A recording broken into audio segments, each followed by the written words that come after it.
Hello दोस्तों, आप सबका स्वागत है। आज हम सीखने जा रहे हैं पार्ट 2। टॉपिक हमारा है दो चरांक वाले रेखीय समीकरण, या इसे हम युगपत समीकरण भी कहते हैं। आज का हमारा टॉपिक है दो चरांक वाले रेखीय समीकरणों का आलेख, graph of linear equation into variable. तो जैसे कोई भी एक समीकरण हो, जैसे हम मान लेते हैं रेखीय समीकरण के बारे में हमने पार्ट 1 में डिस्कस किया था। रेखीय समीकरण में जैसे एक समीकरण है 3x + 2y = चलिए 10, यह हमारा एक समीकरण है। हम इसे कब कहेंगे कि रेखीय समीकरण है? जब इस समीकरण में x और y दोनों के निर्देशांक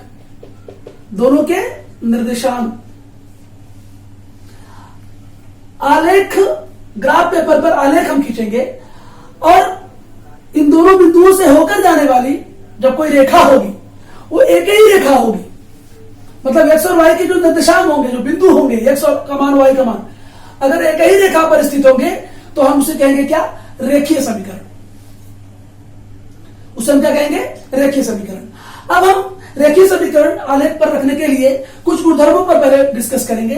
पहले इसके लिए मैं आपके सामने एक x अक्ष और y अक्ष ऐसे मैं खींच ले रहा हूं। ये देखिए, ये x अक्ष है और ये y अक्ष है। आपने आलेख स्टैंडर्ड 8 से सीखा हुआ है। इसे हम x डैश कहते हैं, इसे y डैश कहते हैं। अब देखिए ध्यान से, जैसे यहां पर ये 1 2 3 4, ये जो दाईं ओर है ये धनात्मक चिन्ह होते हैं और इस तरफ बाईं ओर जो होता है ऋणात्मक होते हैं। सब 1 सेंटीमीटर की दूरी पर होता है, सब 1 सेंटीमीटर की दूरी पर होता पॉइंट। ये 1 है, ये 2 है, 3, ये 4। ये धनात्मक दिशा है इसकी और ये ऋणात्मक है। और थोड़ा सा आगे ले लेते हैं, -3 तक। चलिए इतना लेते थे। इसे हम कहते हैं क्या? आलेख का प्रथम चतुर्थांश, फर्स्ट क्वाड्रेंट। और इसमें दोनों x और y दोनों निर्देशांक धनात्मक होते हैं, x निर्देशांक और y निर्देशांक। यह है द्वितीय चतुर्थांश। इसमें x निर्देशांक देखिए ऋणात्मक है और y निर्देशांक क्या होता है? धनात्मक होता है। यह है तृतीय चतुर्थांश, थर्ड क्वाड्रेंट। इसमें x और y दोनों निर्देशांक ऋणात्मक होते हैं। और यह है चतुर्थांश, फोर्थ क्वाड्रेंट। और इसमें x निर्देशांक धनात्मक और y निर्देशांक ऋणात्मक होता है। तो इसके आधार पर हम डिस्कस करेंगे। जैसे देखिए,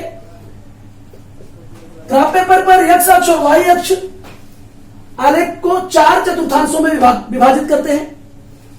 किसी भी बिंदु के 2 निर्देशांक होते हैं। सबसे पहले किसी भी बिंदु के कितने निर्देशांक होते हैं? बिंदु के 2 निर्देशांक होते हैं। निर्देशांक मतलब कोऑर्डिनेट। दूसरा पॉइंट, प्रथम चतुर्थांश में स्थित दोनों बिंदुओं के निर्देशांक क्या होते हैं? धनात्मक होते हैं। द्वितीय चतुर्थांश में ऋणात्मक और धनात्मक। तृतीय चतुर्थांश में दोनों बिंदु के निर्देशांक ऋणात्मक और चतुर्थ चतुर्थांश में x निर्देशांक धनात्मक और y निर्देशांक ऋणात्मक होता है। याद रखिए, ये x होता है और ये हमेशा y होता है। x निर्देशांक और y निर्देशांक, ये x निर्देशांक y निर्देशांक, x निर्देशांक y निर्देशांक, इस तरह से हम दर्शाते हैं। इसके बाद x अक्ष और y अक्ष परस्पर लंब होते हैं। ये x एक्सिस है और ये y एक्सिस है। ये क्या होते हैं? परपेंडिकुलर होते हैं। क्या होते हैं? परपेंडिकुलर होते हैं, लंब होते हैं। तीसरा, x अक्ष और y अक्ष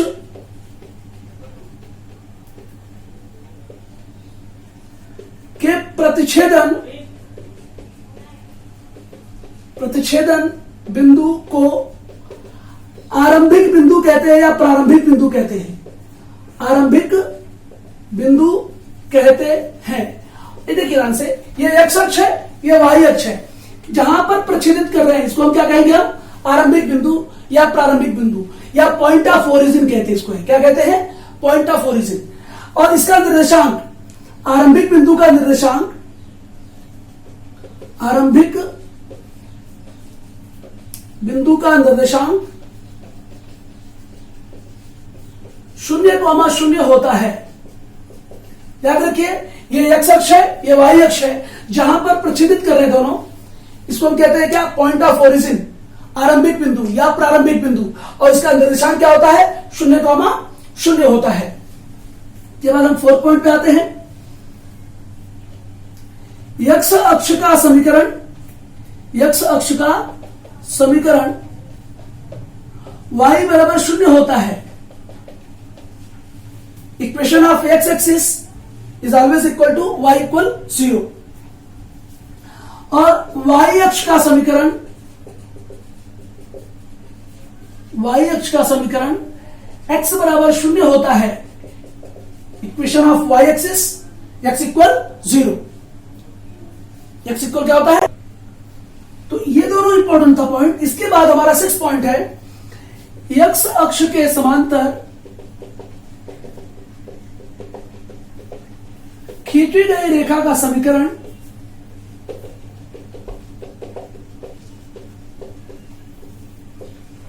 y बराबर b स्वरूप में होता है। स्वरूप में होता है कैसे? मतलब अगर कोई रेखा x अक्ष के समांतर, जैसे देखिए ध्यान से यहां पर मैं यहां पे जरा ये इसको हटा दे रहा हूं। ये देखिए, कोई भी रेखा x अक्ष के समांतर है। देखिए एक रेखा खींच दिया मैंने, और ये किसके समांतर है? x अक्ष के समांतर है। The line which are parallel to x axis. तो उसका अगर इक्वेशन बताना हो, जैसे मैंने कहा कि इस लाइन का इक्वेशन बताओ, तो इस लाइन का इक्वेशन क्या होगा? y इक्वल b स्वरूप में। मतलब ये y एक्सिस को कहां कट कर रहा है? यहां कट कर रहा है। कैसे हो सकता है? देखो यहां से अगर मैं कहूंगा इस रेखा का समीकरण, देखिए ये तीनों रेखाएं x अक्ष के समांतर है, तो x अक्ष के समांतर खींची गई रेखा का समीकरण y इक्वल b स्वरूप में होता है। उसका इक्वेशन क्या होगा? y इक्वल b होगा। तो y इक्वल b, जैसे मैंने इस रेखा का इक्वेशन बोला तो y इक्वल 3 होगा। इसका इक्वेशन बोला तो y इक्वल 2 होगा। इसका इक्वेशन बोला तो y इक्वल 1 होगा। y एक्सिस को जिस पर प्रच्छेदित करेगी, जहां काटेगी, वही उसका समीकरण होगा। तो याद रखिए, कोई भी रेखा अगर x अक्ष के समांतर खींची गई, चलो यहां से खींची गई तो y इक्वल -2 होगा। तो कोई भी रेखा अगर x अक्ष के समांतर खींची गई है तो उसका जो समीकरण है इस स्वरूप में होगा, इस शकल में होगा, इस फॉर्मेट में होगा। नेक्स्ट है 7 पॉइंट, y अक्ष के समांतर खींची गई रेखा, खींची गई रेखा का समीकरण x इक्वल a स्वरूप में होता है। भाई मैंने कोई भी एक रेखा, ये देखिए, जैसे मैंने ये देखो खींचा ऐसा, ये किसके समांतर है? किसके पैरेलल है? y एक्सिस के समांतर है। तो y अक्ष के समांतर खींची गई रेखा का समीकरण क्या होगा? इस रूप में होगा। जैसे यहां पर x को कहां काट रही है? -2 पर, तो इसका इक्वेशन हो जाएगा, इस लाइन का इक्वेशन क्या होगा? x equal -2। मान लिया जाए यहां पर है, चलिए चलो ले लेता हूं मैं यहां पर। अब ये y अक्ष के समांतर है कि नहीं है? और x को कहां पे काट रही है? 3 पर। तो इस लाइन का समीकरण क्या होगा? x इक्वल 3 होगा। तो ये दो बातें भी बहुत ध्यान रखना, ये दो बातें और ये दो बातें आपको बहुत ध्यान रखना है। अच्छी तरह से आप लिख के इसे समझ के रखें। अब हम आप करेंगे प्रैक्टिकल क्वेश्चन। ये टेक्स्ट बुक है, इसका प्रश्न संग्रह 1.2 हम हल करने जा रहे हैं, पेज नंबर 8। क्वेश्चन इसमें पहला है, देखिए सिर्फ ब्लैंक्स भरना है। 2 इक्वेशन दिए हुए हैं आपको, 2 समीकरण दिए हैं, ये ब्लैंक्स फिलअप करना आपको है। तो यहां पर पहला इक्वेशन है x प्लस वाई इक्वल 3, तो ये ले लिया गया। अब देखिए ये x है चरांक, ये y चरांक है, इसे हम x निर्देशांक और y निर्देशांक कहेंगे। किसी भी बिंदु के 2 निर्देशांक होते हैं, पहला x और दूसरा y। यहां पे देखिए कहता है x का मान 3 हो, तो यहां पे x का मान 3 और y का मान 0 आया है। तो देखकर लेके देखते हैं, मैं अगर x का मान यहां 3 रखूंगा, जरा ध्यान दीजिए, ये हमारा समीकरण x प्लस वाई इक्वल 3 है। अगर मैं x का मान 3 रखूं तो y इक्वल क्या हो जाएगा? ये 3 इस तरह जाके 3, तो y का मान क्या आएगा? 0 आएगा ना, तो y का मान 0 दिया है, यहाँ पे 0। इसके बाद y का मान 5 ले रहा है, देखो ध्यान से हम फटाफट करेंगे। x प्लस वाई इक्वल 3 है, मैं y की जगह पे 5 ले लूं, x बराबर क्या होगा 3, ये 5 इधर जाके ऋण 5, तो क्या हो जाएगा बोलिए -2।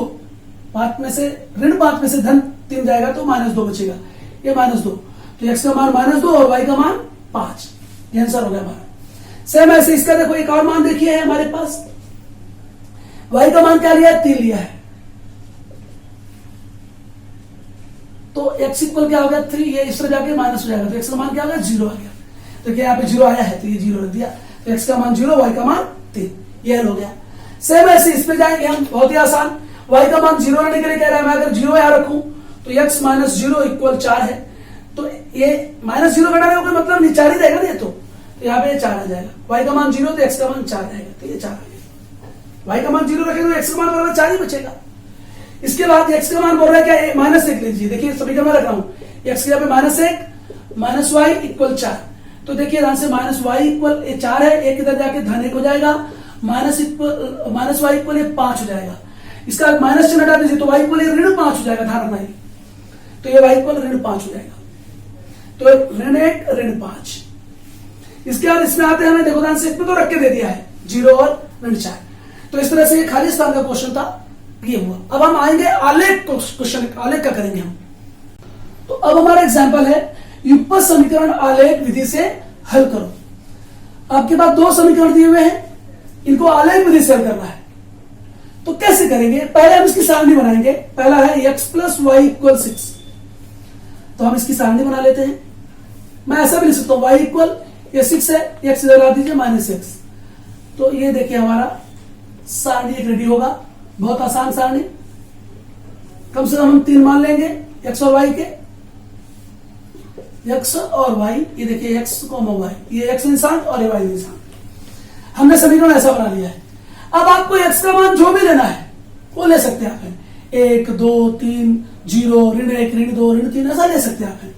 मैंने चलिए सिंपल मैं अपनी तरफ से लेता हूं, चलिए x का मान मैंने 2 ले लिया, मैं x का मान यहां 2 रखूंगा तो 6 में से 2 जाएगा तो कितना बचेगा 4, ध्यान दीजिए y इक्वल मैंने इसे यहां पर माइनस कर दिया ला करके इस तरफ, तो x का मान मैंने 2 लिया अपनी तरफ से, तो यहां 2 रखूंगा तो 6 में से 2 जाएगा 4, तो 2, 4 3 ले लेते हैं, चलो तो 6 में से 3 गया 3 हो जाएगा, y का मान 3 हो जाएगा।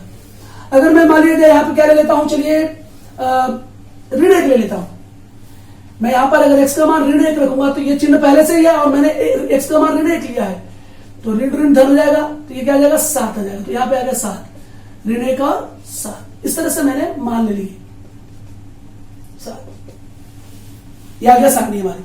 अब मैं ले रहा हूं उसकी दूसरी सारणी आपके सामने, ये देखिए दूसरी सारणी x माइनस वाई इक्वल 4 है, तो मैं इससे क्या कर लेता हूं, चलिए माइनस वाई इक्वल 4 है, x को जला के मैंने क्या कर दिया -x कर दिया, कर सकते हैं साफ है, इसका चिन्ह हटा दीजिए माइनस, तो ये प्लस वाली संख्या माइनस और माइनस वाली संख्या क्या हो जाएगी प्लस।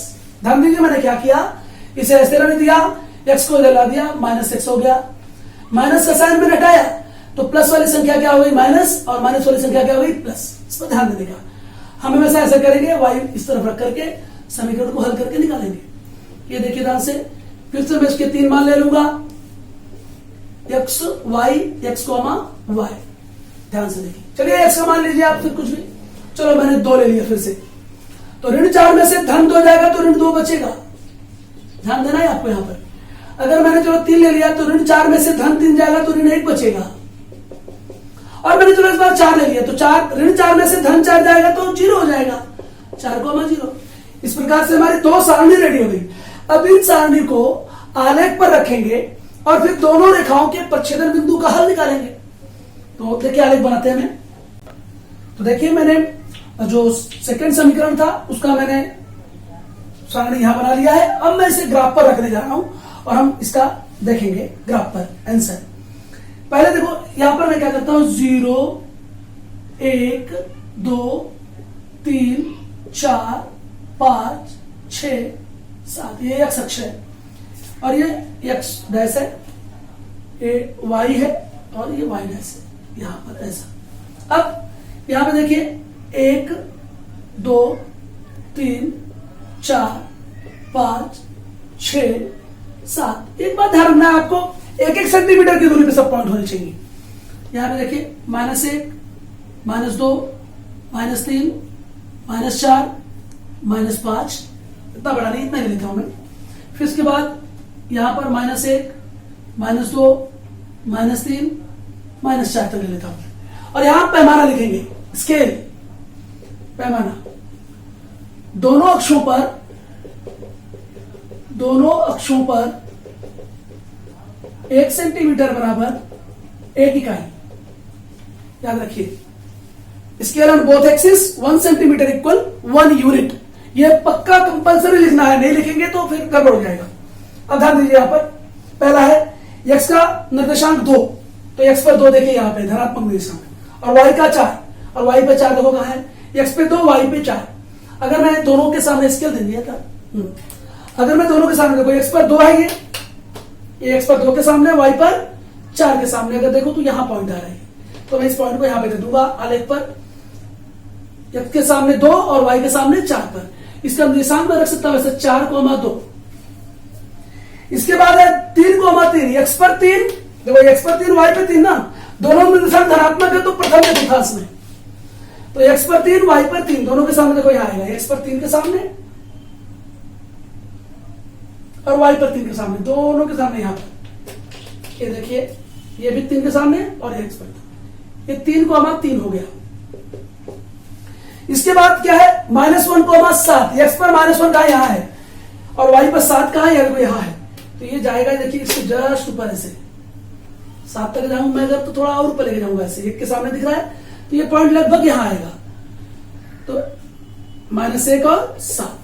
अब इन तीनों पॉइंट को मिलाने वाली एक सीधी रेखा खींची जाएगी, देखिए ऐसे तीनों पॉइंट से जाने वाली एक सीधी रेखा होगी, और सीधी ही रेखा होगी वो, ये देखिए तीनों पॉइंट को मिलाने वाली एक सीधी रेखा, ये सीधी आने वाली है, ये सीधी रेखा ऐसे चली जाएगी, ये ऐसी सीधी रेखा जाएगी, तीनों पॉइंट को मिलाने वाली एक सीधी रेखा होगी। ध्यान देना, चूंकि हम पेपर पे नहीं बना रहे हैं तो ये थोड़ा सा मामूली सा दिख रहा है, तो ये देखिए ध्यान से, तीनों बिंदु से जाने वाली एक रेखा होगी, ये तीनों बिंदु जो है एक ही रेखा पर स्थित है, इसलिए तो एक रेखीय समीकरण है। क्या नाम रखेंगे इसका हम, x प्लस वाई इक्वल्स क्या है बोलिए, 6 है, 6 है, ये हमारा समीकरण हो गया, और हमने इसकी आलेख रेखा खींच दी।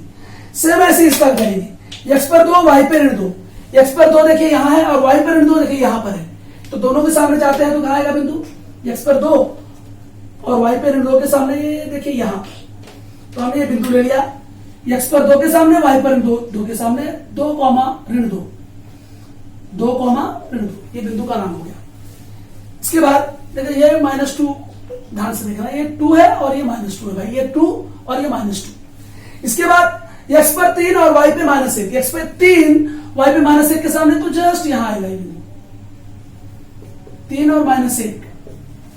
और तीसरा बिंदु 4,0, याद रखिए इस बात को, x अक्ष पर स्थित बिंदु होगा तो उसका y निर्देशांक 0 होगा, तो x अक्ष पर स्थित बिंदु का y निर्देशांक 0 होता है, याद रखिए, हमने उस पॉइंट में नहीं लिखा था, x अक्ष पर स्थित बिंदु का y निर्देशांक 0 होता है, तो ये y निर्देशांक 0 है, तो ये बिंदु कहां होगा, x अक्ष पर स्थित होगा यहां पर, तो इसको आप क्या लिखेंगे, 4,0। अब मैं अगर इन दोनों को काटूं ऐसे, तीनों बिंदुओं को ऐसे मिलाऊं, तो देखिए जो समीकरण जा रहा है वो ऐसे जा रहा है, सॉरी रेखा जो जा रही है वो ऐसे जा रही है, आप आलेख पे करेंगे एग्जैक्ट आएगा, फिलहाल देखिए इस पर भी एकदम एग्जैक्ट है ये ऐसा। अगर मैं इसके समीकरण का नाम दूं तो क्या नाम है, x माइनस वाई इक्वल 4।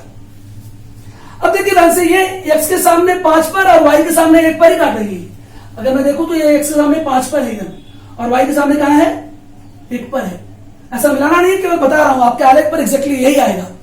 तो देखिए ध्यान से, ये जो बिंदु काट रहे, दोनों रेखाएं कहां काट रही है, x के सामने 5 पर और y के सामने 1 पर, तो अब क्या लिखेंगे, दोनों आलेख रेखाओं के प्रतिच्छेदन बिंदु का निर्देशांक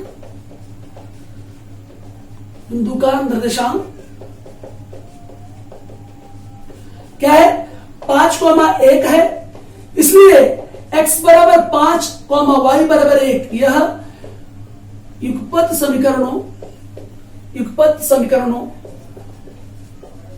का हल है, का हल है। ध्यान रखना,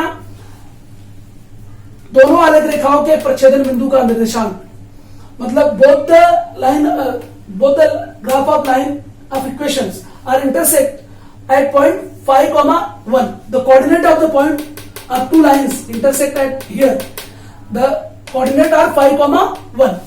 इसलिए इसका आंसर क्या होगा? x इक्वल 5 और y इक्वल 1। यह युगपद समीकरणों का हल है। अगर मैं इस पर रख के देखूं तो x का मान 5 और y का मान 1, तो 5 और 1 6 होता है। यहां पे रखूं 5 और यहां 1 रखूं तो 5 में से 1 गया 4 होता है। मतलब इस समीकरण को क्या कर रहा है? संतुष्ट कर रहा है ना, सेटिस्फाइड कर रहा है ना। इसका मतलब हमारा आलेख से जो निकाला गया आंसर है वो एकदम करेक्ट है। तो यहां तक के लिए धन्यवाद। हमने इसमें आलेख सीखा। हम अगले लेक्चर में आएंगे और क्रैमर्स के रूल्स के बारे में डिस्कस करेंगे। तब तक के लिए धन्यवाद। आप सब लोग खुश रहें, पढ़ते रहें, समझते रहें और चैनल को सब्सक्राइब करते रहें।